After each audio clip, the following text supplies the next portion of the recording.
Pertama-tama yaitu saya melakukan dengan cara menyetek atau saya koker. Saya koker setelah dia jadi selama 5 bulan, saya melakukan olah lubang. Olah lubang di sini saya menyiapkan lahan itu, lubangnya ukuran 40 kali 40. Di dalam lubang itu sebelum saya menanam stekan atau persemaian atau anakan ini merica, saya melakukan pemberian pupuk dasar yaitu dengan pupuk kandang, pupuk bokasi dan juga pupuk kompos. Setelah saya mengaduk rata, saya melakukan penanaman. Dan setelah melakukan penanaman, tanaman merica selalu dirawat dan dia membutuhkan tanaman panjatan. Di sini saya menanam langsung di tanaman pohon petai dan juga bermanfaat ganda. Selain saya memanen merica, juga saya memanen petai. Merica berbuah kurang lebih 1,5 tahun dengan perlakuan yaitu dengan perawatan intensif, penyemprotan hama dan penyakit, penyemprotan pestisida organik dilakukan terus-menerus, pupuk cair dilakukan terus-menerus, sehingga dia memberikan buah seperti ini. Saya tidak menggunakan kimia, tetapi saya hanya menggunakan dengan organik murni. Ini hasil dari organik murni ini. Bahwa saya yakin sekali organik murni ini memberi dampak yang positif bagi usaha saya. Maka saya selalu menggunakan pupuk organik.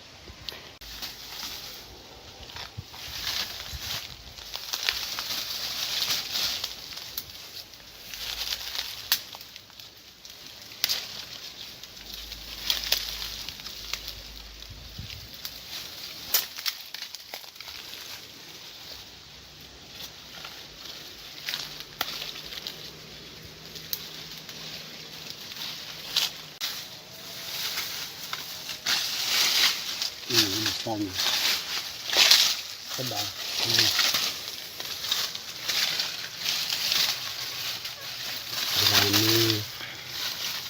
ini apa namanya, limbah-limbah dari kebun saya menjadi musa, kasih hancur, sudah bisa jadi pupuk, sudah bisa menahan pengeluaran musim panas. Tutup dengan apa namanya, daun-daun yang dibersihkan itu atau gulma-gulma itu supaya dia tetap subur. Ini saya melakukan dengan gulma-gulma atau sisa-sisa daripada hasil pembersihan lahan ini atau tanaman-tanaman yang disebut dengan gulma. Itu saya selalu mengumpulkan dan saya selalu menggunakan kembali di batang-batang tanaman yang saya lakukan ini. Apa manfaat daripada rumput-rumput liar atau tanaman-tanaman, daun-daun yang saya bersihkan itu adalah membuat kembali, menutup kembali di sekitar pohon tanaman sebagai penutup tanah untuk menjaga apa? Kelembapannya. Yang kedua, mengurangi penguapan air. Yang ketiga, kalau dia ini hancur, dia akan menyuburkan tanah. Sehingga tanaman yang saya tanam ini, dia akan mendapatkan hasil dari pupuk atau bahan-bahan organik yang sudah saya masukkan ini. Jadi selain menekan pertumbuhan gulma, juga untuk menahan penguapan atau panas matahari ini tidak langsung masuk dalam tubuh tanaman itu atau akar itu, dan juga menghemat tentang air tadi. Jadi semua ini saya melakukan hanya untuk penguatan kepada tanaman ini agar dia musim-musim begini dia tetap hijau. Ini buktinya dia tetap hijau dan segar. Karena apa?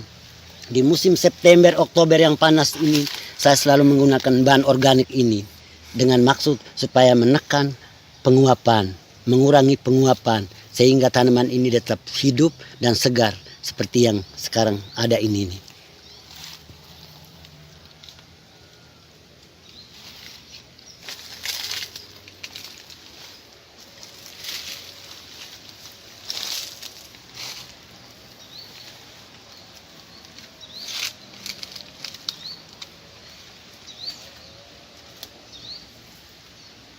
Mengapa saya selalu menggunakan pupuk organik di dalam kebun atau di tanaman yang saya kembangkan ini? Saya pertama-tama sekali bahwa untuk pupuk organik itu adalah pupuk yang sangat menjanjikan. Kenapa saya bilang pupuk yang sangat menjanjikan? Karena petani ingin kembali kepada lingkungan alamnya, melakukan usaha pertaniannya itu atau yang dia kembangkan itu dengan kembali kepada pertanian organik. Pupuk yang paling mudah, paling murah, dan juga tidak ada biaya beban untuk membelinya. Tetapi kalau kita menggunakan kimia, itu harus biayanya bermacam-macam. Biaya transport, biaya untuk pengadaan pupuk. Tapi kalau ketika pupuk kimia itu tidak tersedia di pabrik atau di toko, maka petani selalu gagal. Saya tidak menyukai untuk menggunakan kimia, tetapi saya selalu mencintai usaha saya dengan kembali menggunakan organik. Kenapa? Karena organik ini mudah didapat di sekitar kebun, cara pembuatannya juga mudah, tidak ada efek samping untuk manusia, untuk tanaman, dan juga untuk lingkungan di sekitar kebun itu. Sehingga saya betul-betul mencintai organik. Karena buktinya nyata bahwa dengan organik saya sudah bisa manen dari hasil usaha saya dengan menggunakan bahan organik itu. Itu yang saya sampai hari ini saya selalu menggunakan organik. Untuk selama ini yang saya sudah kembangkan ini sekitar 8 pohon. Dan 8 pohon ini ada 4 pohon yang sudah menghasilkan setiap tahun. Setiap tahun satu pohon saya panen 4 kilo. Tahun-tahun kemarin memang harga merica ini meningkat sampai 250, dia turun 235. Tapi sudah setahun terakhir ini dia sudah menurun sampai 125 per kilogram. Selama saya 4 tahun berturut-turut ini saya panen hanya 1 pohon ini, saya merasakan bahwa sudah memberi manfaat banyak untuk kebutuhan hidup saya selain tanaman-tanaman lain yang saya usahakan.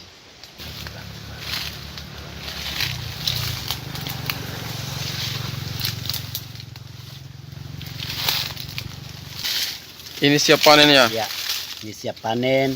Kalau kita melihat ada buah-buah yang sudah masak begini, nanti kita akan petik supaya kita siap untuk membuat fermentasi untuk menjadikan lada atau merica, lada putih. Jadi lada ini pengolahan dari buah ini bisa dijadikan lada putih dan juga bisa dijadikan lada hitam. Kalau untuk menjadikan lada putih itu lebih mahal dia punya harganya di pasarannya. Untuk mendapatkan lada putih dari biji ini, maka proses fermentasi perendaman buah yang masak ini selama 2 minggu berturut-turut. Dan kita kalau sudah merendam, kita cuci bersih limbah sampai dengan kulit arih atau kulit luarnya ini dia hilang, akan menjadi biji yang putih begini yang disebut dengan lada putih. Maka buah lada putih ini yang sangat biji lada putih ini yang sangat menjanjikan bagi pasarannya. Tapi kalau untuk lada hitam, setelah kita panen, kita hanya melakukan fermentasi dengan penutupan dalam karung, lepas saja, dan juga kita akan mendapatkan warna luarnya, dia akan menjadi hitam, sehingga disebut lada hitam. Maka harganya juga sedikit menurun daripada yang kita buat sebagai lada putih ini. Jadi itu 2 jenis biji ini dapat jadikan sebagai lada putih dan juga lada hitam.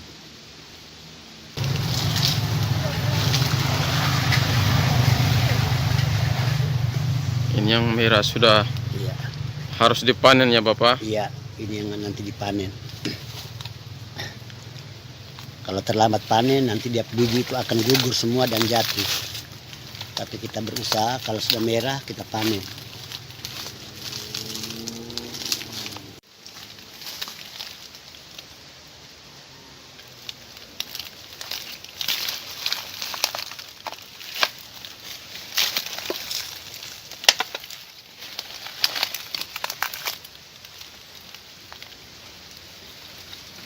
Ke depan ini saya sudah punya pola pikiran atau perencanaan bahwa 1 tahun saya harus mengembangkan paling tidak 100 stek.